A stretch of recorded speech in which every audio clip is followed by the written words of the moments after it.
Hello friends, आज हम pedigree analysis के बारे में जानेंगे। देखिए, आपको पेडिग्री एनालिसिस में हम क्या क्या बताएंगे। सबसे पहले कुछ सिंबल्स के बारे में जानकारी, उसके बाद में ऑटोसोमल रिसेसिव, ऑटोसोमल डोमिनेंट, फिर X link recessive, X link dominant, Y linked, cytoplasmic इटेंस, ये 6 डिजीज आपको बताएंगे, एग्जाम्पल्स बताएंगे। उसके बाद में कैसे हम पेडिग्री को सॉल्व करते हैं उसके बारे में बताएंगे। देखिए क्या क्या पढ़ाएंगे। पहले सिंबल्स हो गया, उसके बाद में देखिए ऑटोसोमल डिजीज के बारे में आपको बताएंगे, वाई लिंक के बारे में बताएंगे,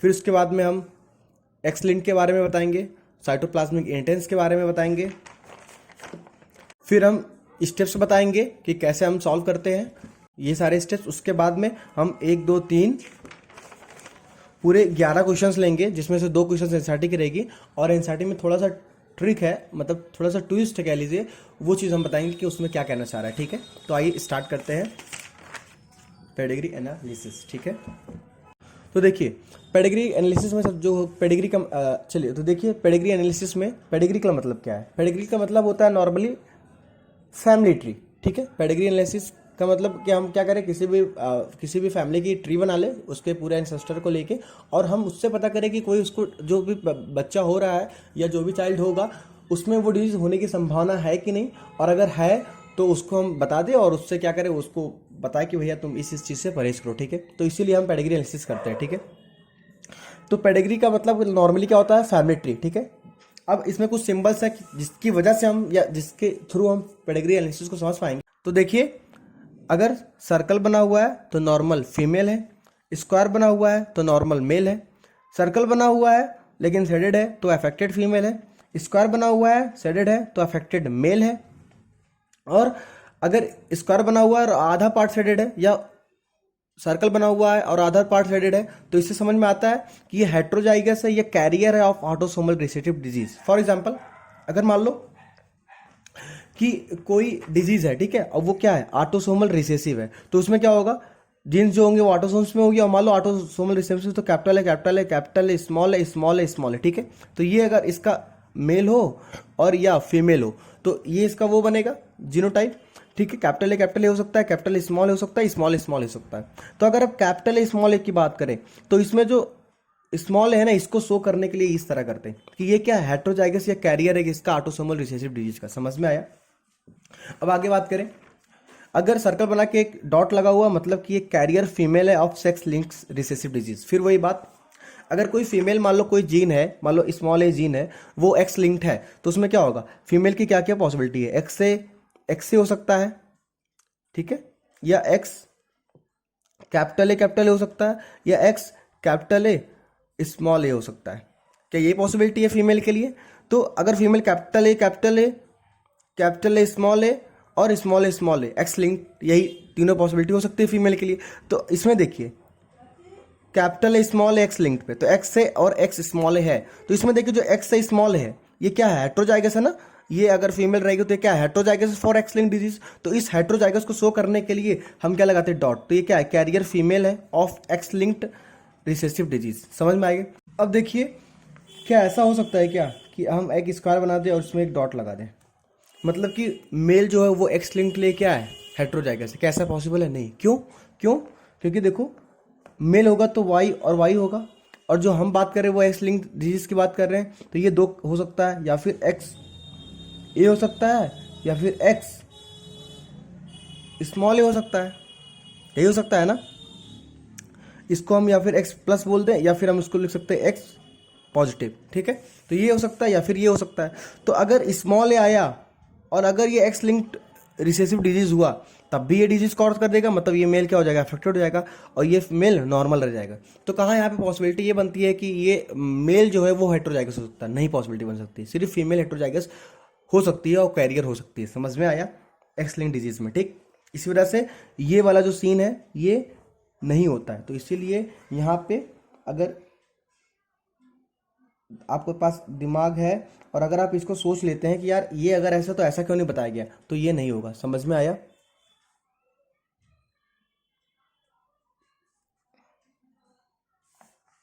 अब हम आगे बात करें, अगर इस तरह बना हुआ है तो ये शो करता है कि सेक्स क्या है, स्पेसिफाइड है, मतलब उनका सेक्स नहीं पता है। और अगर यही सिंबल बना के अगर 5 लिख दिया, मतलब कि 5 अनअफेक्टेड ऑफस्प्रिंग है। ये कितने ऑफस्प्रिंग है, अगर ऐसे बना दिया तो 5, यहाँ पे 6 लिख दे, जो भी लिख दे। ये क्या करते हैं, पेडिग्री को छोटा करने के लिए करते हैं, ठीक है। अब यहाँ पे 5 अनअफेक्टेड ऑफस्प्रिंग है। अभी ऑफस्प्रिंग का कौन सा सेक्स है ये नहीं पता चलता, हो सकता है सभी मेल हो, सभी फीमेल हो, या कुछ मेल कुछ फीमेल हो, कुछ भी हो सकता है, ठीक है। अब अगर ये स्क्वायर या सर्कल बना के ऐसे क्लाइंट खींच दिए, इसका मतलब क्या हुआ, इंडिविजुअल की क्या हो चुकी है, डेथ, ठीक है। अब हम आगे बात करें, अगर एक लाइन बना के डॉट बनाया तो इसका मतलब क्या हुआ, अबॉर्शन हो गया या still birth, death during embryonic stage, समझ में आया।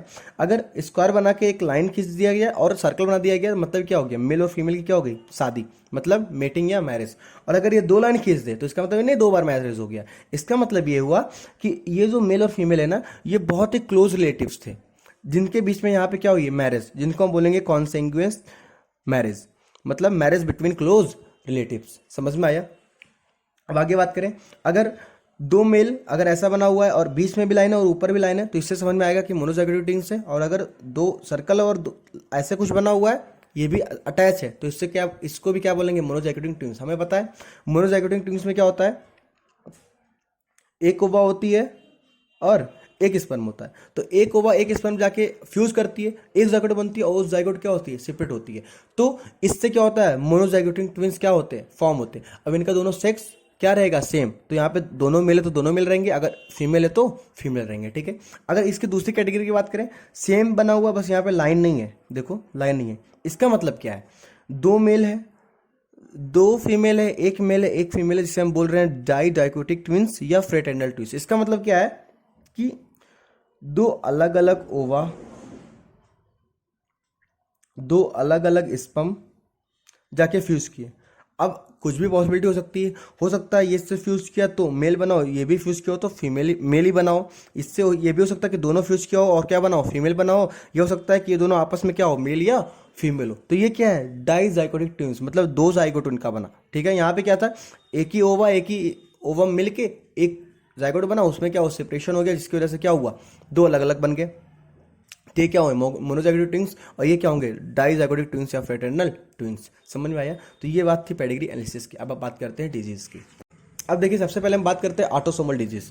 अब ऑटोसोमल डिजीज 2 तरीके की हो सकती है, एक हो सकता है ऑटोसोमल रिसेसिव, एक हो सकता है ऑटोसोमल डोमिनेंट। तो अगर हम ऑटोसोमल रिसेसिव की बात करें तो यहाँ पे क्या होगा, जीन्स किस में प्रेजेंट होंगी, ऑटोसोम्स में होंगी, और वो अगर रिसेसिव फॉर्म में होंगी, रिसेसिव होंगी, तो वो डिजीज कॉज करेंगी। तो ऑटोसोमल रिसेसिव डिजीज का मतलब ये हुआ कि जब दोनों होमोजाइगस रिसेसिव एलील रहेंगे तभी जाके वो डिजीज कॉज करेगा, ठीक है। तो देखो, मेल हो या फीमेल हो, यहाँ पे तो जो जीनोटाइप बनेगा वो कैपिटल है, कैपिटल है, कैपिटल स्मॉल स्मॉल स्मॉल ए बनेगा। और दोनों जब होमोजाइगस कंडीशन में रिसेसिव एलील रहेंगी तभी जाके वो क्या होगी, अफेक्टेड होगी। और बाकी दोनों में क्या होगा, ये क्या होगा, नॉर्मल होगा, ये क्या होगा, नॉर्मल होगा, बट एक अलील है, इसका मतलब ये क्या होगा, कैरियर होगा, समझ में आया। तो यहाँ पे देखो, कैपिटल स्मॉल है ना, तो स्मॉल है यहाँ पे क्या कर रहा है, डिजीज कॉज कर रहा है, और यही क्या है, रिसेसिव है, और यहाँ पे कैपिटल है क्या, डोमिनेंट है, जो कि क्या है, नॉर्मल, क्योंकि ये डिजीज क्या, ऑटोसोमल रिसेसिव डिजीज, समझ में आया। अब अगर एग्जांपल्स की बात करें तो सिकल सेल एनीमिया, थैलेसीमिया जिसको हम कोलेस एनीमिया कहते हैं, फिनाइलकेटोन्यूरिया, अल्केप्टोन्यूरिया, अल्बिनिज्म, टे सेक्स डिजीज जिसे हम इन्फेंटाइल अमोटिक आइडियोसी भी कहते हैं। इसमें जो एग्जांपल्स याद रखने वाले हैं, आप क्या करिए, बस टेसैक डिजीज को छोड़ दीजिए, बाकी सभी को याद रखिए, ठीक है। ये इंपॉर्टेंट है, वैसे तो इंपॉर्टेंट सभी है, ठीक है। अगर बात करें ऑटोसोमल डोमिनेंट डिजीज की, तो इसमें क्या होगा, कैपिटल ए स्मॉल है, कैपिटल ए डोमिनेंट है, और यहाँ पे डिजीज भी डोमिनेंट वाला कर रहा है, तो जहाँ पे भी कैपिटल ए दिखा वो क्या करेगा, डिजीज कॉज करेगा, और स्मॉल ए क्या रहेगा, नॉर्मल, डिजीज क्या रहेगा, नॉर्मल। यहाँ पे डिजीज कौन कर रहा है, डोमिनेंट अलील कर रहा है। तो डोमिनेंट अलील मुझे पता है, आपको भी पता है कि अगर एक भी रहेगा दोनों में से तो क्या करेगा, डिजीज कॉज करेगा। तो यहाँ पे देखो, जो मेल और फीमेल है वो क्या होगा, कैपिटल है, कैपिटल है, कैपिटल स्मॉल स्मॉल स्मॉल होगा। अब यहाँ पे कैपिटल है एक हो या 2 हो, तभी वो क्या करेगा, डिजीज कॉज करेगा, क्योंकि यहाँ पे क्या ऑटोसोमल डोमिनेंट है, ठीक है। और दोनों जब होमोजाइगस रिसेसिव रहेंगे अलील तो क्या करेगा, नॉर्मल रहेगा, समझ में आया, क्योंकि ये डिजीज क्या ऑटोसोमल डोमिनेंट डिजीज है। इसका एग्जांपल्स की बात करें तो हचिंसंस कोरिया डिजीज, मायोटोनिक डिस्ट्रॉफी और पॉलीडेक्टाइली। इसमें जो इंपॉर्टेंट है वो क्या है, मायोटोनिक डिस्ट्रॉफी, ये मोस्ट इंपॉर्टेंट है। वैसे तो इंपॉर्टेंट क्या है, सभी है, समझ में आया। अब अगर हम बात करें वाइलिंग डिजीज की, तो अगर हम वाइलिंग डिजीज की बात करें तो वाइलिंग डिजीज क्या होता है, देखो एक एग्जांपल से हम बताते हैं। मान लो एक फीमेल है और एक मेल है, तो मेल के लिए वाई होना जरूरी है और फीमेल के लिए 2x होना जरूरी है, ठीक है। अब मान लो यहाँ से क्या हो सकता है, x आ सकता है, यहाँ से भी क्या आ सकता है, x आ सकता है, यहाँ से क्या आ सकता है, x आ सकता है, यहाँ से क्या आ सकता है, मान लो y आ सकता है, ठीक है। तो ये जो y है, यही y इसमें क्या है, इस बच्चे में। तो मतलब y, अगर कोई ऐसा डिजीज है जो y पे उसका जीन है, तो वही y जीन मेल दूसरे जब बच्चा होगा तो उसमें भी y जीन जाएगा और ये क्या होगा, मेल होगा। ये क्या है, फादर है। मतलब कि अगर फादर अफेक्टेड है तो बच्चा अफेक्टेड, जो मेल है, मेल बच्चा है वो अफेक्टेड होगा ही होगा। मतलब कि वाई डिजीज का मतलब ये हुआ कि डिजीज के जीन किस पे है, वाई क्रोमोजोम पे। तो वाई क्रोमोजोम कहाँ जहाँ पे भी जाएगा वो मेल ही होगा।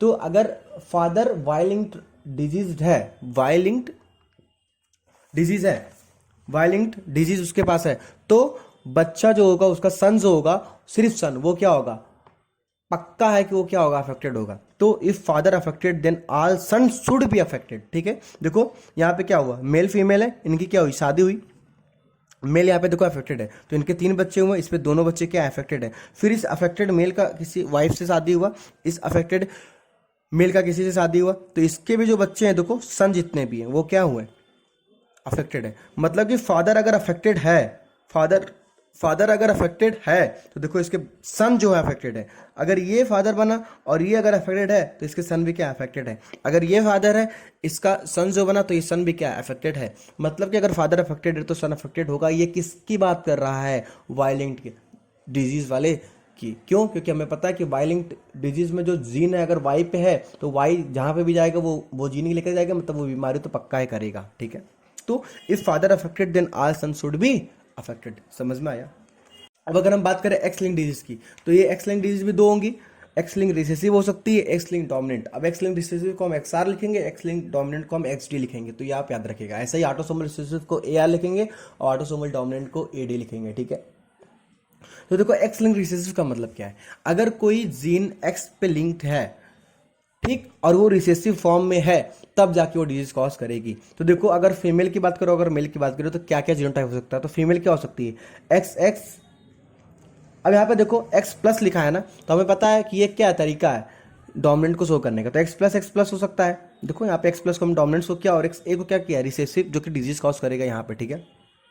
तो फीमेल क्या हो सकती है, एक्स प्लस हो सकती है, या एक्स प्लस एक्स हो सकती है, एक्स ए हो सकती है। मान लो कोई जीन ए है और वो क्या है, एक्स क्रोमोजोम से लिंक्ड है, ठीक है। तो यहाँ पे एक्स लिंक्ड जीन है तो इसका 3 जीनोटाइप होगा फीमेल के लिए। और रिसेसिव है मतलब कि अगर ये ए होमोजाइगस दोनों अलील में है, तब जाके ये क्या होगा, डिजीज कॉज करेगा। तो देखो यहाँ पे ए और ए दोनों है ना, एक्स लिंक पे ए दोनों है, तो मतलब कि ये क्या होगा, अफेक्टेड होगा, ठीक है।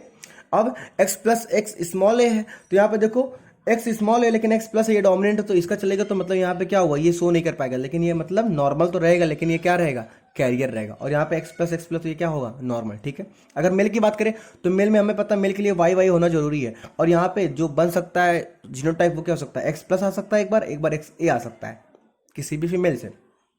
तो एक्स प्लस वाई बन सकता है और एक्स ए वाई बन सकता है। अब एक्स ए है ना, और यहाँ पे क्या है, एक ही है, तो यहाँ पे क्या हुआ, ये क्या हो जाएगा, अफेक्टेड हो जाएगा। इसी वजह से हम आपको बताते हैं कि मेल जो है वो क्या होता है, किसी भी रिसेसिव डिजीज के लिए कैरियर नहीं बन सकता। समझ में आया। क्योंकि यहाँ पे देखो एक ही है स्मॉल ए, और ये क्या कर जाएगा, शो कर जाएगा, तो ये क्या हो जाएगा, अफेक्टेड हो जाएगा। और यहाँ एक्स प्लस वाई है तो यहाँ पे स्मॉल ए नहीं है, तो ये क्या रह जाएगा, नॉर्मल। इसी एग्जाम्पल की अगर बात करें तो हीमोफीलिया है, कलर ब्लाइंडनेस है, D6PD, glucose 6 phosphate dehydrogenase deficiency, और DMD डक्कन मस्कुलर डिस्ट्रॉफी। इसमें एग्जांपल्स की बात करें तो ये चारों एग्जांपल्स मोस्ट इंपॉर्टेंट है। और अगर बात करें और मोस्ट इंपॉर्टेंट और भी इंपॉर्टेंट, तो हीमोफीलिया और कलर ब्लाइंडनेस याद रखिए, ठीक है।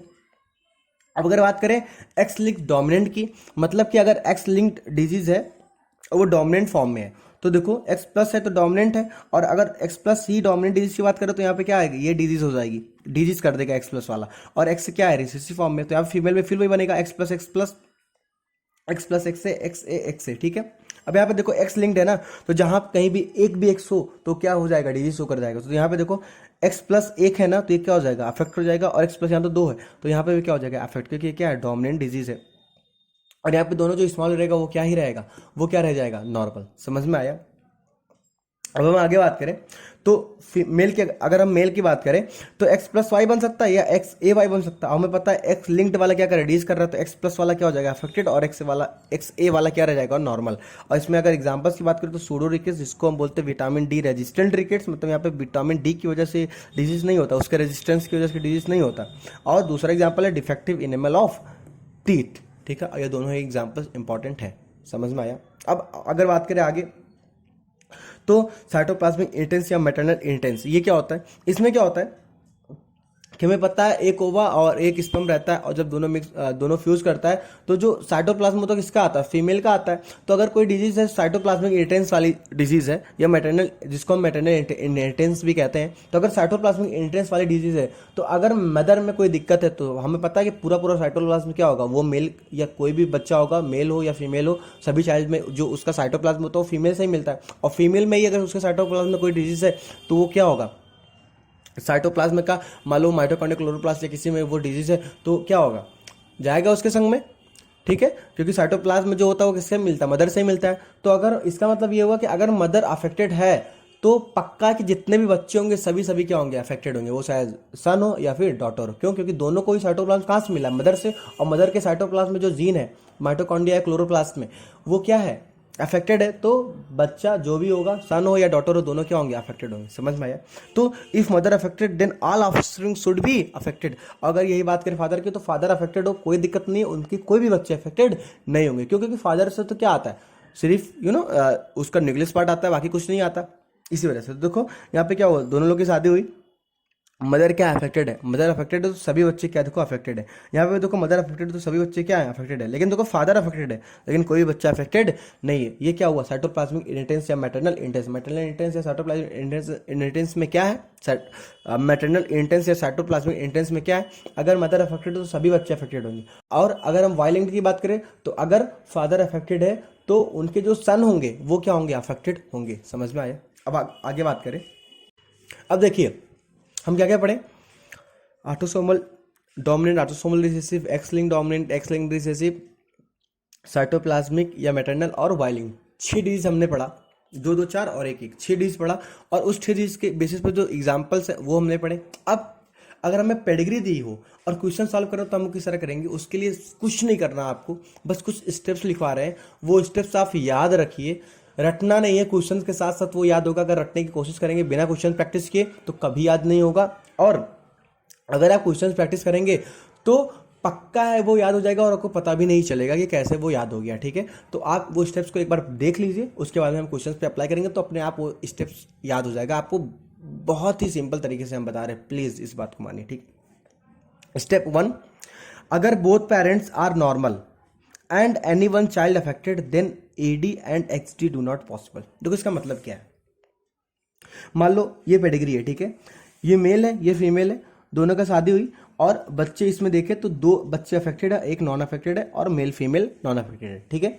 तो इसमें कह रहा है कि अगर मदर और फादर दोनों अफेक्टेड नहीं है और कोई भी एक चाइल्ड या फिर कोई भी इन तीनों में से कोई भी एक चाइल्ड अगर अफेक्टेड है तो वहां पे क्या नहीं होगा, डोमिनेंट वाला नहीं होगा। कौन सा डोमिनेंट, ऑटोसोमल डोमिनेंट और एक्स लिंक्ड डोमिनेंट नहीं होगा। इसका मतलब देखिए क्या है, ये कह रहा है कि अगर दोनों मदर फादर क्या है नॉर्मल और कोई भी एक चाइल्ड अफेक्टेड है, कोई भी एक चाइल्ड अफेक्टेड है तो डोमिनेंट वाला नहीं होगा। अब वो ऑटोसोमल डोमिनेंट भी होगा और एक्स लिंक्ड भी डोमिनेंट होगा, तो ये दोनों ही क्या होगा, नहीं होगा। आगे बात करते हैं, if both parents are affected and any one child normal then AR and X star do not possible. इसका मतलब क्या है, मान लो पेडिग्री है, यहाँ पे देखो मदर फादर भी अफेक्टेड है, यहाँ पे देखो फादर भी अफेक्टेड है मदर भी अफेक्टेड है, और कोई भी एक चाइल्ड है जो क्या है, अनअफेक्टेड है। मतलब मदर और फादर अफेक्टेड और कोई भी एक चाइल्ड अनअफेक्टेड है, तो रिसेसिव वाले क्या होंगे, नहीं होंगे। रिसेसिव वाले क्या होंगे, नहीं होंगे। अब रिसेसिव कौन सा रिसेसिव वाले, ऑटोसोमल भी रिसेसिव होंगे और एक्स लिंक्ड रिसेसिव होंगे, ये दोनों ही क्या होंगे, नहीं होंगे। और अगर ये दोनों स्टेप अप्लाई नहीं होते, ये दोनों स्टेप अप्लाई नहीं होते, कभी ऐसा नहीं होता कि न ये स्टेप अप्लाई हो न ये स्टेप अप्लाई हो, तो ऑटोसोमल वाले पॉसिबल हो सकते हैं। तो देखो if step 1 and step 2 does not possible, does not apply, then AR and AD is possible. तो ऑटोसोमल वाले पॉसिबल हो सकते हैं। ऑटोसोमल वाले पॉसिबल हो सकते हैं का क्या मतलब है, ऑटोसोमल वाले पॉसिबल हो सकते हैं, तो ऑटोसोमल रिसेसिव भी हो सकता है, ऑटोसोमल डोमिनेंट हो सकता है, तो ये दोनों पॉसिबल होने की कंडीशन हो सकती है। अभी आपको समझ में आएगा कि हम क्या कहना चाह रहे हैं, ठीक है। देखिए यहाँ पे अब हम इस दोनों स्टेप को अप्लाई करते हैं। मदर फादर नॉर्मल और कोई भी एक चाइल्ड अफेक्टेड, क्या ऐसा दिख रहा है? नहीं दिख रहा है, मतलब स्टेप 1 लागू नहीं हुआ। दूसरी बात करें, दूसरा स्टेप, दोनों अफेक्टेड कोई भी एक चाइल्ड अनअफेक्टेड, लेकिन यहाँ पे भी ये भी रूल लागू नहीं हो रहा, दोनों स्टेप लागू नहीं हुआ ना। अब दोनों स्टेप लागू नहीं हुआ तो क्या होने की पॉसिबिलिटी है? ए ऑटोसोमल वाली, ऑटोसोमल माने में, ऑटोसोमल मीन्स ऑटोसोमल रिसेसिव और ऑटोसोमल डोमिनेंट होने की पॉसिबिलिटी है। समझ में आया? अब स्टेप 3 की बात करें, इतना हो गया ना। अब स्टेप 3 की, एक्सआर नहीं होने की क्या क्या पॉसिबिलिटी है? फादर नॉर्मल डॉटर अफेक्टेड या mother affected son normal. XR not possible, does not possible, मतलब अगर क्वेश्चंस में दिया है और हमें पता करना है कि एक्सआर होगा कि नहीं होगा, तो हम एक्सआर नहीं करने की कोशिश करेंगे।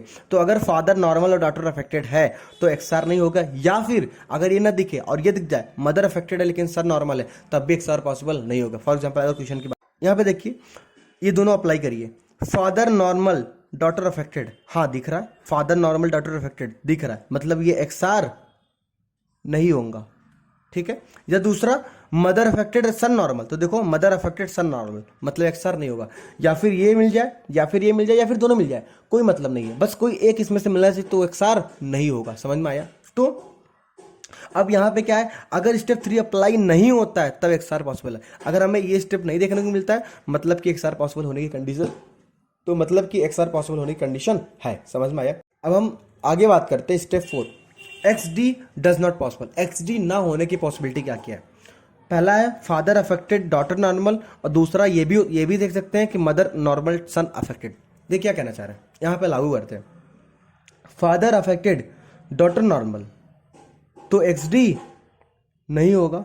अब मान लो क्वेश्चंस में ना दिखे और ये क्वेश्चंस में दिख जाए मदर नॉर्मल सन अफेक्टेड, तब भी एक्सडी नहीं होगा। समझ में आया? तो हम अब क्या करेंगे, सभी क्वेश्चंस में हम एलिमिनेट करने की कोशिश करेंगे। हम सोचेंगे कि ये नहीं होगा, और अगर नहीं होगा तो अच्छी बात है, अगर होने लगा तो वही क्वेश्चन हमारा, वही आंसर क्या हो जाएगा, सही हो जाएगा, ठीक है। तो हम इस पेडिग्री एनालिसिस में क्या करेंगे, हम क्वेश्चंस को गलत करने की कोशिश करेंगे, मतलब कि जो भी ऑप्शन रहेंगे उसमें हम क्या करेंगे, गलत करने की कोशिश करेंगे कि ये नहीं होगा, नहीं होगा, एलिमिनेट करने की कोशिश करेंगे। समझ में आया?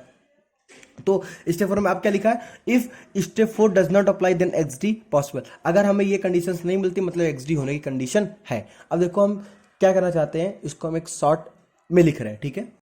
अब देखिए, जो हम स्टेप से सारा बता चुके हैं पेडिग्री सॉल्व करने के लिए, अब देखिए हम क्या करेंगे, कोई भी क्वेश्चन होगा स्टेप 1 से शुरू करेंगे, स्टेप 4 तक जाएंगे, ठीक है। ऐसा नहीं कि 20 से आ जाए, 20 से उठ के कोई भी क्वेश्चन सॉल्व करने लगे, नहीं, हम स्टेप 1 को अप्लाई करेंगे, 2 को अप्लाई करेंगे, 3 को अप्लाई करेंगे, 4 को अप्लाई करेंगे, ठीक है। इस तरीके से हम सारा क्वेश्चन सॉल्व करेंगे। कोई भी क्वेश्चन हो जो नीट या एम्स लेवल का होगा, सब कुछ आपसे हो जाएगा, विश्वास रखिए, ठीक है। अब हम क्वेश्चन भी अभी करेंगे और एनसीईआरटी की भी बात करेंगे, ठीक है। अब देखिए, उसी चीज को हम शुरू से बता रहे हैं और एकदम इजी तरीके से बता रहे हैं। देखो स्टेप 1 क्या है,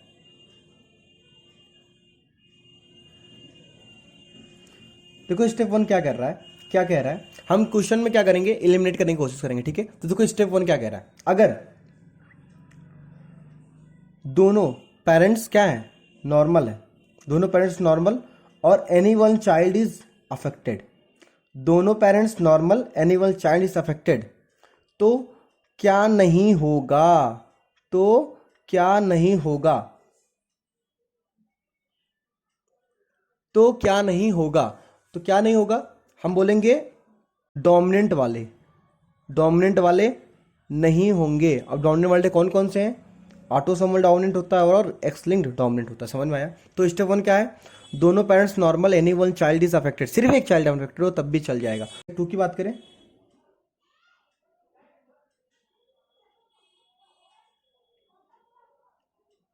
तो स्टेप 2 में क्या कर रहा है, इसी का उल्टा, इसी का उल्टा, both the parents are affected and any one child is normal, तो क्या नहीं होगा, रिसेसिव वाले नहीं होंगे। और कौन से, ऑटोसोमल रिसेसिव और एक्स लिंक्ड रिसेसिव वाले नहीं होंगे। फिर से, दोनों parents affected, any one child is normal, कोई भी एक चाइल्ड नॉर्मल, तो रिसेसिव वाले नहीं होंगे, ऑटोसोमल रिसेसिव और एक्स लिंक्ड रिसेसिव वाले नहीं होंगे, ठीक है। रिसेसिव दो ही होते हैं, ऑटोसोमल रिसेसिव और एक्स लिंक्ड रिसेसिव, ठीक है।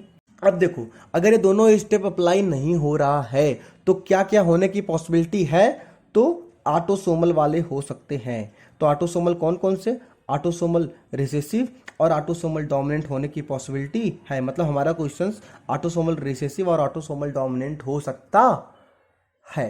समझ में आया। अब देखो स्टेप 3 क्या कह रहा है।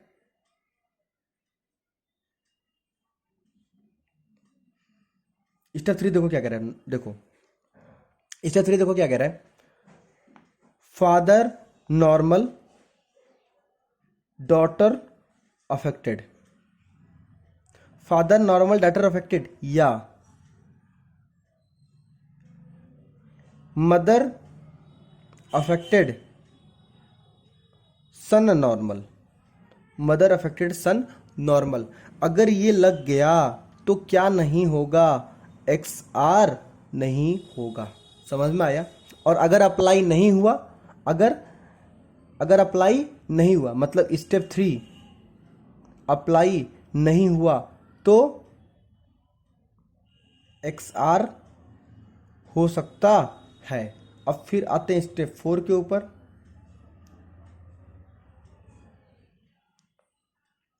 स्टेप 4 क्या कहता है, इसी का फिर उल्टा कर दो। फादर अफेक्टेड डॉटर नॉर्मल, या mother, father affected daughter normal या मदर नॉर्मल सन अफेक्टेड। इसे क्या बोले, उल्टा कर दो।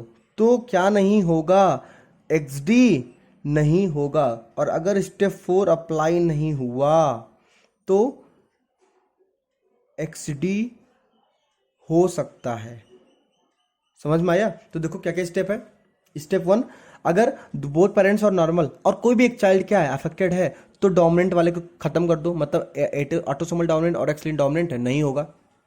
दूसरा, बोथ पेरेंट्स और अफेक्टेड और any one child is normal, मतलब दोनों पेरेंट्स क्या अफेक्टेड और कोई भी एक चाइल्ड क्या है नॉर्मल है, तो रिसेसिव वाले नहीं होंगे। तो रिसेसिव वाले में कौन कौन से, ऑटोसोमल रिसेसिव और एक्स लिंक्ड रिसेसिव वाले नहीं होंगे।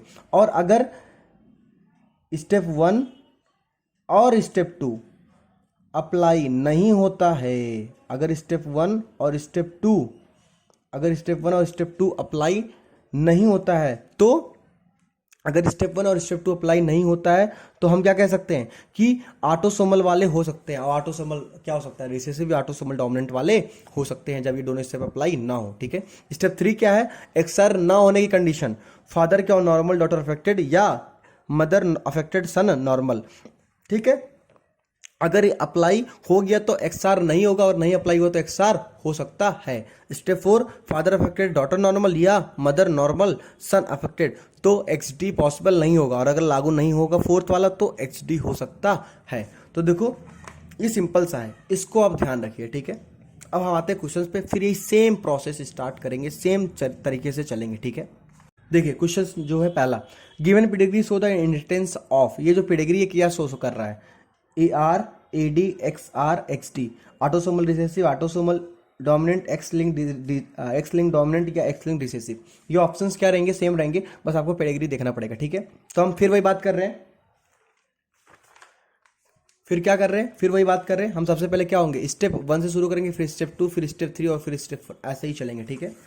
तो देखो हमने पेडिग्री देखे और सबसे पहले स्टेप 1 पे गए। स्टेप 1 क्या कहता था, both parents are normal and any one child is affected, then dominant वाले को हटा दो। तो देखो both are normal and any one child is affected, तो देखो यहाँ पे एक अफेक्टेड है। Both parents are normal animal child is affected, मतलब कि स्टेप 1 लागू हो रहा है। स्टेप लागू 1 हो रहा है तो क्या नहीं होगा, डोमिनेंट वाले नहीं होंगे। तो देखो डोमिनेंट वाले नहीं होंगे। अब ए आर बचा और एक्स आर बचा, तो अब हम क्या करेंगे, एक्स आर को चेक करेंगे कि ये होगा कि नहीं, क्योंकि हम हर बार क्या करेंगे, इलिमिनेट करने की कोशिश करेंगे। तो हम देखें एक्स आर होगा कि नहीं। अब एक्स आर वाला कंडीशन क्या है, एक्स आर क्या कहता है, एक्स आर कहता है फादर नॉर्मल डॉटर अफेक्टेड या मदर अफेक्टेड सन नॉर्मल। समझ में आया, यही कहता है ना। तो देखो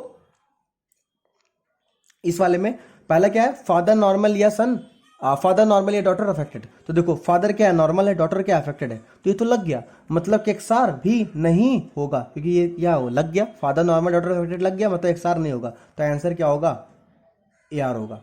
तो हम पूरे पेडिग्री में अगर यहाँ पे नहीं मिला तो यहाँ पे चेक करेंगे, पूरे पेडिग्री में कहीं पे भी देख सकते हैं, ठीक है। तो हम कैसे किए, पहले देखिए फादर नॉर्मल डॉटर अफेक्टेड मिल रहा है, अगर यहाँ पे दिमाग नहीं जाता तो यहाँ पे भी देखेंगे फादर नॉर्मल डॉटर अफेक्टेड, हाँ भैया मिल रहा है, तो हम क्या करेंगे डायरेक्ट डोमिनेंट वाला हटा देंगे। तो देखो हमने डोमिनेंट वाला पहले हटाया, अब बच्चा AR और XR, तो हम XR को बोलेंगे, XR को देखेंगे, सिर्फ देखेंगे XR नहीं हो सकता है, हम मानेंगे XR नहीं होगा। तो XR नहीं होने की क्या कंडीशन है, फादर नॉर्मल डॉटर अफेक्टेड, तो फादर नॉर्मल डॉटर अफेक्टेड हमें दिख गया, फादर नॉर्मल डॉटर अफेक्टेड हमें दिख गया, तो हम समझ गए कि XR भी नहीं होगा क्योंकि मैच कर गया। और अगर ये नहीं मैच करता तो हम दूसरे वाले पे जाते, दूसरा वाला क्या है मदर, दूसरा वाला क्या है मदर अफेक्टेड सन नॉर्मल, अगर वो मिल जाता तब भी हम XR को क्रॉस कर देते हैं, समझ में आया। अब आते हैं दूसरे वाले क्वेश्चन पे, देखो फिर वही चारों स्टेप है और वही चारों ऑप्शन भी यहाँ पे दिया हुआ है। पहला क्या देखेंगे, first step number 1, both the parents are normal and son is both parents are normal and any one child is what affected. तो यहाँ पे देखो बोथ पेरेंट्स आर नॉर्मल नहीं दिखा, बोथ पेरेंट्स आर नॉर्मल नहीं दिखा, मतलब पूरे पेडिग्री में हमें कहीं नहीं दिख रहा है कि दोनों पेरेंट्स नॉर्मल हो, कोई भी एक चाइल्ड क्या अफेक्टेड हो, मतलब स्टेप 1 अप्लाई नहीं हो रहा है, पहली बात स्टेप 1 अप्लाई नहीं हो रहा है। दूसरा स्टेप क्या है, both the parents are affected and any one child is normal, तो यहाँ पे देखो यहाँ पे दोनों पेरेंट अफेक्टेड नहीं दिख रहा है, यहाँ पे हमें दिख रहा है कि both parents are affected and any one child is normal, हमें एक चाइल्ड नॉर्मल और दोनों पेरेंट्स क्या अफेक्टेड है, मतलब स्टेप 2 अप्लाई हो रहा है। और स्टेप 2 अप्लाई हो रहा है तो क्या हम काट देंगे, रिसेसिव वाले काट देंगे। तो देखो यहाँ पे क्या काट देंगे, ये रिसेसिव है और ये रिसेसिव हम काट देंगे। अब देखो बच्चा AD और XD, तो हम क्या करेंगे डायरेक्ट आ जाएंगे XD पे, क्योंकि हम XR और XD को एलिमिनेट करने की कोशिश करेंगे। तो यहाँ पे क्या आ गया, XD पे आ गया।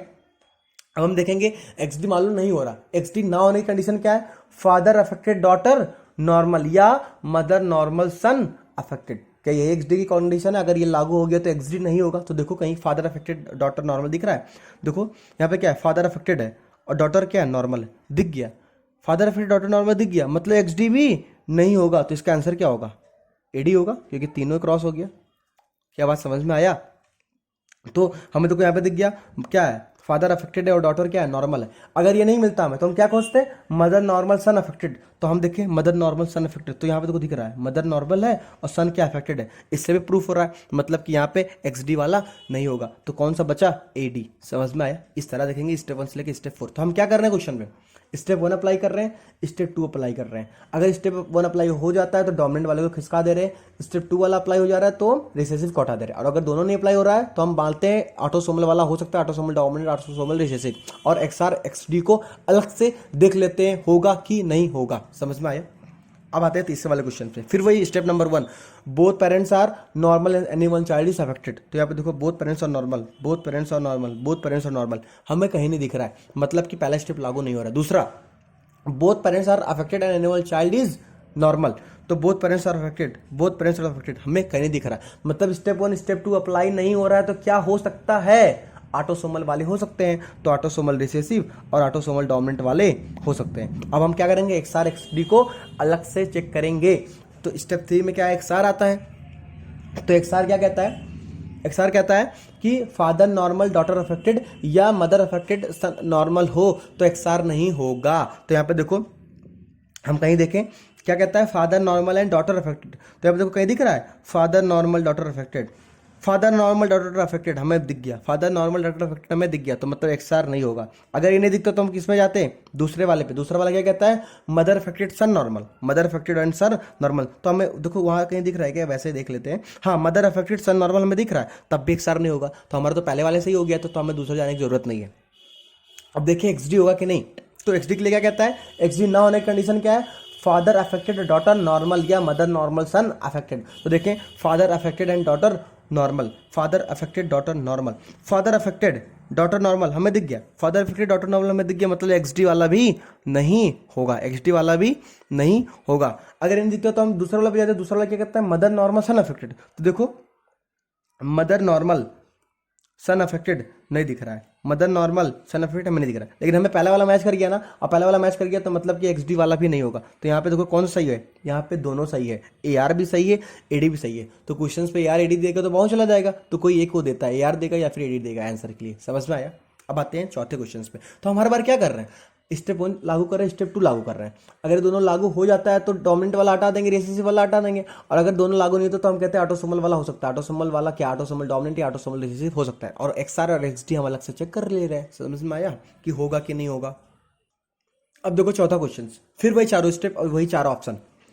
पहला स्टेप क्या था, दोनों parents normal, animal child is affected. देखो दोनों पेरेंट्स नॉर्मल, यहाँ पे दिख रहा है दोनों parents normal and any one child affected दिख रहा है, तो कौन वाला हटा देंगे, डोमिनेंट वाला हटा देंगे। तो देखो ऑटोसोमल डोमिनेंट और एक्स लिंक डोमिनेंट क्या कर देंगे, हटा देंगे। समझ में आया। अब आगे बढ़ते हैं। स्टेप 2 क्या है, both are affected and both parents are affected, animal child is normal. Both are affected, both are affected, both are affected नहीं दिख रहा है, मतलब स्टेप 2 अप्लाई नहीं हो रहा है, स्टेप 2 अप्लाई नहीं हो रहा है। अब देखो यहाँ पे आगे आएंगे तो यहाँ पे क्या बचा, ए आर बचा और एक्स आर बचा, दोनों अप्लाई नहीं हो रहा है। अब पहला वाला अप्लाई हो गया, दूसरा वाला स्टेप अप्लाई नहीं हो रहा है। अब देखो हम आगे आएंगे, अब देखो आगे क्या है, स्टेप 3 आ रहा है। स्टेप 3 में क्या कर रहा है, एक्स, देखो यहाँ पे स्टेप 3 यहाँ पे भी आ गया एक्स आर। अगर हम एक्स आर की बात करें तो एक्स आर क्या कहता है, father normal and daughter affected या मदर अफेक्टेड सन नॉर्मल। ये एक्स आर ना होने की कंडीशन है, तो यहाँ पे देखो मैच करते हैं, फादर नॉर्मल डॉटर अफेक्टेड, तो हमें तो दिख गया, मतलब एक्स आर भी नहीं होगा, तो आंसर क्या होगा, ए आर होगा। आंसर क्या होगा, ए आर होगा। एक्सआर नहीं होगा तो आंसर क्या होगा, एक्सआर नहीं होगा, ये तीनों दोनों पहले से नहीं है तो क्या होगा, ए आर होगा। समझ में आया। तो हमारा आंसर क्या हो जाएगा, ए आर। हम हर बार क्या कर रहे हैं, स्टेप 1 स्टेप 2 देख रहे हैं, दोनों अगर लागू हो रहे हैं तो ठीक है, नहीं लागू हो रहा है, दोनों स्टेप पहला लागू हो गया तो डोमिनेंट को हटा देंगे, दूसरा लागू होगा रिसेसिव को हटा देंगे। अगर दोनों लागू नहीं होगा तो ए डी और ए आर पॉसिबल होने की, ऑटोसोमल वाला हो सकता है, और बाकी एक्सआर एक्सडी को हम क्या करेंगे, अलग से चेक कर लेंगे। ठीक है। अब पांचवा एग्जांपल्स की बात करते हैं। फिर स्टेप नंबर 1 यही चार ऑप्शन है, both are normal animal child is affected, तो बोथ पेरेंट्स आर नॉर्मल नहीं दिख रहे हैं, तो स्टेप 1 नहीं लागू हो रहा है। स्टेप 2 की बात करें, both parents are affected animal child is normal, तो बोथ पेरेंट्स आर अफेक्टेड, यहाँ पे दिख गया both parents are affected animal child is normal, तो कौन सा हटा देंगे, रिसेसिव वाला हटा देंगे। तो देखो हमने क्या किया, रिसेसिव वाला हटा दिया। अब एडी एक्सडी बचा तो हम डायरेक्ट एक्सडी पे आ जाएंगे, और एक्सडी आया और हम देखेंगे एक्सडी होने की पॉसिबिलिटी है कि नहीं है। तो एक्सडी ना होने की कंडीशन क्या है, father affected and daughter normal या मदर नॉर्मल सन अफेक्टेड। तो देखो फादर अफेक्टेड डॉटर नॉर्मल कहीं दिख रहा है, father affected daughter normal, father affected daughter normal हमें दिख गया, मतलब एक्सडी नहीं होगा, तो आंसर क्या होगा, एडी होगा। क्या बात को समझ रहे हैं आप कि नहीं, समझ रहे हैं ना, ये हो गया। अब आते हैं एग्जांपल्स नंबर 6 की।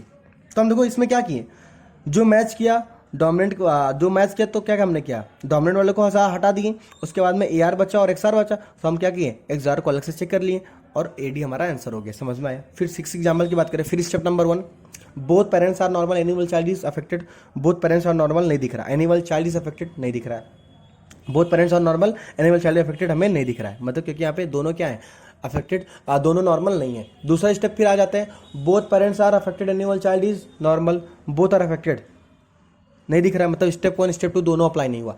स्टेप 1 स्टेप 2 दोनों अप्लाई नहीं हुआ तो क्या हो सकता है, ऑटोसोमल वाला हो सकता है, तो ऑटोसोमल रिसेसिव, ऑटोसोमल डोमिनेंट वाला हो सकता है। अब बचा एक्सआर और एक्सडी, तो एक्सआर और एक्सडी को चेक करने के लिए कंडीशन स्टेप 3 स्टेप 4 में दिया है, तो हम उसको एक्सआर ना होने की कंडीशन क्या है, फादर नॉर्मल डॉटर अफेक्टेड या मदर अफेक्टेड सन नॉर्मल। तो एक्सआर देखें कहीं लागू हो रहा है कि नहीं, father normal daughter affected, father normal नहीं affected, father normal daughter affected दिख गया, मतलब एक्सआर नहीं होगा, एक्सआर नहीं होगा। अगर नहीं दिखता तो हम दूसरा जाते हैं, mother affected son normal, mother affected son normal को दिख गया तो दूसरे वाले से बोल, लेकिन हमारा पहले से हो गया तो क्यों हम दूसरा वाला जाएंगे। ठीक है। अब एक्सडी की बात करें, देखिए होगा कि नहीं होगा। एक्सडी में क्या कंडीशन है, father affected daughter normal, father affected daughter normal या मदर नॉर्मल सन अफेक्टेड। तो पहले हम देखें father affected daughter normal, father affected daughter normal दिख गया, फादर अफेक्टेड डॉटर नॉर्मल हमें दिख गया, तो एक्सडी वाला भी नहीं होगा क्योंकि मैच कर गया, तो एक्सडी वाला भी नहीं होगा। तो क्या क्या होगा, ए और एडी पॉसिबल है। समझ में आया। अब एग्जांपल नंबर 7 की बात करते हैं। यहाँ पे दोनों आंसर हो सकते हैं, वही क्वेश्चन है, अगर ऐसा ऑप्शन देगा तो दोनों सही है, तो कोई भी लगाओगे तो आंसर मिलेगा ही, दो में से कोई एक। ठीक है, बाउंस चला जाएगा वो आंसर क्वेश्चन। ठीक है। अब क्वेश्चन नंबर 7 की बात करें, फिर step number 1, both parents are normal animal child is affected, both parents are normal नहीं दिखा, तो स्टेप 1 अप्लाई नहीं हुआ। Step 2, both parents are affected animal child is normal, both are affected और एनिमल चाइल्ड इज नॉर्मल हमें दिख गया, तो हम कौन सा वाला एनिमेट कर देंगे, एक्स कौन वाला एलिमिनेट करेंगे? रिसेसिव वाला एलिमिनेट कर देंगे। तो रिसेसिव वाला एलिमिनेट कर दिए, तो ऑटोसोमल रिसेसिव, एक्सलिंक्ड रिसेसिव एलिमिनेट कर दिए। अब बचा क्या? एडी और एक्सडी। हम एक्सडी बचा, एक्सआर बचा होता तो एक्सआर और एक्सडी को अलग से चेक कर लेते। तो एक्सडी देखो हम देखेंगे, एक्सडी ना होने कंडीशन क्या है? Father affected, daughter normal. अगर वो ना मिले तो क्या करेंगे? Mother normal, son affected. तो देखो father affected, daughter normal, father affected, daughter normal, father affected, daughter normal. नहीं मिल गया, नहीं मिला हमें, ठीक है। तो दूसरा कंडीशन क्या है? Mother normal son affected, mother normal son affected, mother normal son affected मिल गया, मदर नॉर्मल सन अफेक्टेड हमें मिल गया, मदर नॉर्मल सन अफेक्टेड मिल गया। तो हमारा एक्सडी भी नहीं होगा, तो क्या बचा? एक्स, तो क्या बचा? एडी बचा। तो हमारा आंसर क्या हो जाएगा? एडी। समझ में आ गया? अब ये क्वेश्चन जो एनसीईआरटी में दिया, तो देखो ये वाला क्वेश्चन आ गया। फिर वो कहेंगे सबसे पहले स्टेप 1 से स्टार्ट करेंगे। दोनों normal, animal child is affected, तो both are normal, animal child is affected दिख रहा है। तो मतलब स्टेप 1 अप्लाई हो गया, तो डोमिनेंट वाला हटा देंगे। अब एक्सआर को और एआर बचा, तो एक्सआर को क्या करेंगे? अलग से चेक कर लेंगे। तो एक्सआर को अलग से चेक करेंगे, तो एक्सआर कंडीशन क्या है? 2 कंडीशन है ना, फादर नॉर्मल, डॉटर अफेक्टेड, या मदर अफेक्टेड, सन नॉर्मल। तो father normal, daughter affected, father normal, daughter affected मिल गया। तो हमारा एक्सआर भी नहीं होगा, तो आंसर क्या होगा? एआर होगा, ठीक है। तो हमारा आंसर एआर होगा, ठीक है। अब ये वाला जो क्वेश्चन है ना, ये एनसीईआरटी में दिया है। देखो एनसीईआरटी में कहाँ दिया हुआ है, ये देखो, देखिए इसका आंसर एआर, एडी, एक्सडी तीनों भी हो सकता है, लेकिन जो एनसीईआरटी है ना, वो इसका आंसर एडी देती है। तो अगर क्वेश्चन ये वाला आ जाए, इसको याद रख लीजिए, ब्रैकेट में कर लीजिए। अगर ये क्वेश्चन आता है तो आपको एडी ही लगाना, क्योंकि एनसीईआरटी को ही प्रायोरिटी दी जाती है, ठीक है। देखिए ये एनसीईआरटी में कहाँ दिया हुआ है, ये देखिए, ये जो है ना, ये वाली पेडिग्री, ये पेडिग्री सेम वही वाली है, ठीक है। और इसका आंसर जो जाता है वो देखो दिखा है ऑटोसोमल डोमिनेंट, लेकिन ये है तीनों का, ठीक है। जिसका एग्जांपल क्या है? Myotonic dystrophy.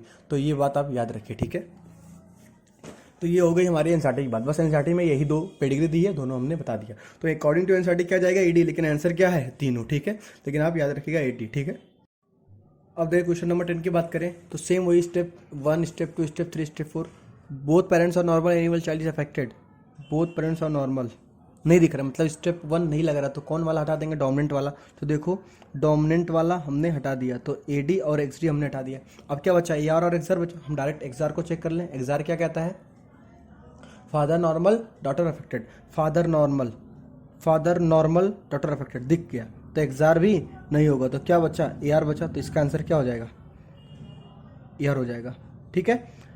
तो अब 11th की बात करें, तो वही step same, step 1, step 2, step 3, step 4। तो both are normal, animal child is affected, both are normal, animal child is affected नहीं दिख रहा है, बोथ आर नॉर्मल पेरेंट्स नहीं दिख रहा है। तो स्टेप 1 नहीं लागू हुआ। स्टेप 2 क्या है? स्टेप 2 क्या करता है? Both are affected, animal child is normal, both are affected, both are affected, both are affected नहीं दिख रहा, और एनिमल चाइल्ड इज नॉर्मल नहीं दिख रहा है। मतलब both affected, animal child normal नहीं दिख रहा है, मतलब कि ना स्टेप 1 दिखा ना स्टेप 2। स्टेप 1 क्या कहता है?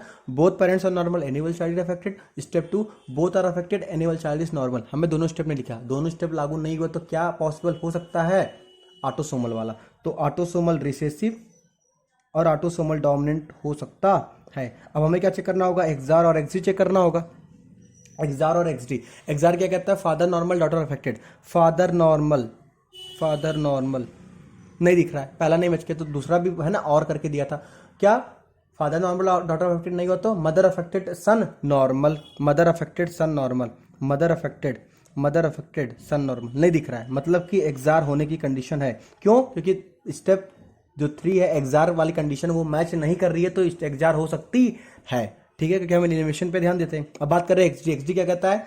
फादर अफेक्टेड, सन नॉर्मल, या दूसरा वाला। तो पहले देखते हैं, father affected, son normal, father affected, अरे सॉरी, अब एक्सडी देखते हैं। एक्सडी में क्या कहता है? फादर अफेक्टेड, डॉटर नॉर्मल, या मदर नॉर्मल, सन अफेक्टेड। तो father affected, daughter normal, father affected, daughter normal दिख गया। यहाँ पे भी दिख रहा है यार, फादर अफेक्टेड, डॉटर नॉर्मल, मतलब कि स्टेप 4 जो अप्लाई एक्सडी वाला अप्लाई हो गया, मतलब एक्सडी नहीं होगा। तो यहाँ पे क्या होगा? एक्सडी नहीं होगा, ठीक है। अब देखिए वाइलिंग होगा कि नहीं। वाइलिंग क्या कहता है? वाइलिंग कहता है अगर फादर अफेक्टेड है तो जितने भी चाइल्ड होंगे उनमें जो सन वाले होंगे वो भी अफेक्टेड होंगे। तो यहाँ पे देखो फादर अफेक्टेड है, 5 चाइल्ड में 3 सन है और तीनों अफेक्टेड है। यहाँ पे देखें फादर अफेक्टेड है, 3 चाइल्ड में जो सन है वो अफेक्टेड है, मतलब कि यहाँ फादर मदर, यहाँ पे फादर मदर दोनों जगह देख रहे हैं, जितने भी रहेंगे हर जगह देखेंगे। और अगर ऐसा लागू हो रहा है कि फादर अफेक्टेड है तो सारे सन में जो सारे जो सन है, जितने भी चाइल्ड उनके जितने भी सन है वो क्या अफेक्टेड है, तो मतलब कि ये वाइलिंक्ड है, तो यहाँ पे वाइलिंक्ड भी हो रहा है। और साइटोप्लाज्मिक इनहेरिटेंस क्या कहता है? साइटोप्लाज्मिक इनहेरिटेंस कहता है कि अगर मदर अफेक्टेड है तो सभी चाइल्ड क्या होंगे? अफेक्टेड। यहाँ पे मदर नहीं अफेक्टेड है, यहाँ पे मदर अफेक्टेड नहीं है, तो बात ही नहीं है उसकी साइटोप्लाज्मिक इनहेरिटेंस की, मतलब यहाँ पे साइटोप्लाज्मिक इनहेरिटेंस नहीं है। तो यहाँ पे साइटोप्लाज्मिक इनहेरिटेंस क्या है? नहीं है। मतलब कि क्या क्या है? AR भी हो सकता है, AD भी हो सकता है, XR भी हो सकता है, वाइलिंक्ड भी हो सकता है, इतने हो सकते हैं। तो 1 2 3 4 5 6 ऑप्शन दिया रहेगा, तो क्या करेंगे आपको? तो आपको यहाँ पे इंपॉर्टेंट नोट मैंने लिखवाया है कि अगर वाइलिंक्ड या साइटोप्लाज्मिक इनहेरिटेंस आए, उसका भी आंसर हो, ये भी आंसर हो, और इन सब में से भी आंसर हो, तो हम किसको प्रियोरिटाइज करेंगे? तो हम वाइलिंक्ड वाले को प्रियोरिटी देंगे। समझ में आया? ऐसे ही मान लो ये सेट रहता, ये सेट रहता, और इसका आंसर मान लो वाइलिंक्ड भी होता, ये भी होता, ये भी होता, ये भी होता, ये भी होता, तो हम सबसे पहला आंसर किसको देंगे? वाइलिंक्ड वाले को देंगे। ठीक है, ऐसे ये सेट होता है। अगर मान लो साइटोप्लाज्मिक इनहेरिटेंस होता कि मान लो यहाँ पे मदर अफेक्टेड होती है और सारे बच्चे अफेक्टेड होते हैं, यहाँ पे मदर अफेक्टेड होती है, सारे बच्चे अफेक्टेड होते हैं, और साइटोप्लाज्मिक इनहेरिटेंस होता, तो हम सबसे पहले इसको ही टिक करते। ठीक है, इस सब का होता ना होता छोड़ो, डायरेक्ट हम इसी को टिक कर देते। समझ में आया? क्योंकि इसको हमें क्या देना है? प्रियोरिटी में ज्यादा देना है। समझ में आया? तो इसका मतलब क्या है? इंपॉर्टेंट नोट क्या कह रहा है कि अगर वाइलिंक्ड या साइटोप्लाज्मिक इनहेरिटेंस है तो हम वाइलिंक्ड साइटोप्लाज्मिक इनहेरिटेंस की प्रियोरिटी ज्यादा देंगे। समझ में आया? ठीक, तो ये इंपॉर्टेंट नोट हुआ। तो यहाँ पे जाके हमारा जो है पेडिग्री एनालिसिस खत्म होता है। हमने क्या क्या पढ़ा? सबसे पहले हमने पढ़ा सिंबल्स, उसके बाद में हमने पढ़ा ऑटोसोमल डिजीज के बारे में, recessive dominant x linked disease के बारे में, रिसेसिव डोमिनेंट, वाइलिंग पढ़ा, साइटोप्लाज्मिक इनहेरिटेंस पढ़ा, और बाद में हमने क्वेश्चन सॉल्व किया। एनसीईआरटी की जो 2 पेडिग्री थी उसके बारे में जानकारी दी। हाँ, कि जो एडी दिया हुआ है वो मायोटोनिक डिस्ट्रॉफी का दिया हुआ है, और वो एनसीईआरटी बोल रहा है एडी है तो एडी ही मानना पड़ेगा, बाकी भी आंसर है, लेकिन हमें याद रखना कि एडी आंसर होगा। ठीक है, और एक और था तो वो तो नॉर्मल था, जो हमने बताया सिकल सेल एनीमिया का, ऑटोसोमल रिसेसिव, वो भी मैंने कर लिया। यहाँ पे जाके तब हमारा पेडिग्री एनालिसिस खत्म होता है। ठीक है, अगर अच्छा लगा हो, नहीं समझ में आया हो, तो प्लीज़ फिर से देखिएगा, वही स्टेप 1 स्टेप 2 स्टेप 3 स्टेप 4 करिए, ऑप्शन को चेक करिए। अगर डोमिनेंट हट जा रहे हैं, AR वाला बच जा रहा है, तो XR को चेक कर लो। ऐसे करके आप क्वेश्चंस को सॉल्व करेंगे, और बहुत ही सिंपल वही स्टेप है। और साइटोप्लाज्मिक इनहेरिटेंस और वाइलिंक्ड की अगर बात करें तो यहाँ पे इंपॉर्टेंट नोट याद रखिए कि अगर ये क्वेश्चंस के आंसर ये हो रहे हैं तो हम सबसे पहले इसी को टिक करेंगे, बाकी सबको छोड़ देंगे। समझ में आया? और अगर अच्छा लगे तो लाइक शेयर सब्सक्राइब करिएगा please. Thank you. Question number 9 की बात करते हैं, जो कि एनसीईआरटी में दिया हुआ है। यही क्वेश्चन एनसीईआरटी में दिया हुआ है, इसी की बात कर रहे हैं। इसमें 4 ऑप्शन दिए, वही 4 स्टेप है जो आपको बताया फॉलो करना है। तो चलिए फॉलो करते हैं। Step number 1, both child are normal any. Step number 1, both parents are normal, any one child is affected. नहीं दिख रहा है, मतलब स्टेप 1 लागू नहीं हो रहा है। स्टेप 2 की बात करें, स्टेप 2 क्या करता है? Both are affected, any one normal, both are affected. नहीं दिख रहा है, दोनों स्टेप लागू नहीं हुआ। स्टेप 1 भी लागू नहीं हुआ, स्टेप 2 भी लागू नहीं हुआ। तो स्टेप 1 स्टेप 2 लागू नहीं हुआ तो क्या कहेंगे? ऑटोसोमल वाला हो सकता है, तो ऑटोसोमल रिसेसिव और ऑटोसोमल डोमिनेंट हो सकता है। अब बच्चा XR XD, तो हम बताएं XR XD को हम क्या करेंगे? स्टेप 3 स्टेप 4 अलग से चेक कर लेंगे। XR क्या कहता है? Father normal and daughter affected, या मदर अफेक्टेड सन नॉर्मल।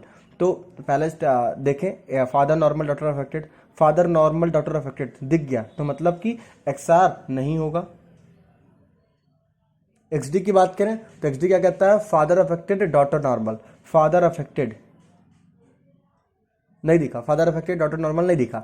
दूसरा भी बचा है ना, वो भी चेक करेंगे। दूसरा क्या कहता है? Mother normal son affected, mother normal, mother normal, mother normal नहीं दिखा, मदर नॉर्मल लेकिन सन अफेक्टेड नहीं है, मदर नॉर्मल सन अफेक्टेड नहीं दिखा, मतलब दोनों ही नहीं दिखे, दोनों ही कंडीशन नहीं दिखा, तो मतलब कि लागू नहीं हो रहा। तो XD नहीं होने वाला कंडीशन लागू नहीं हो रहा है, मतलब कि XD होगा, तो XD यहाँ पे क्या होगा?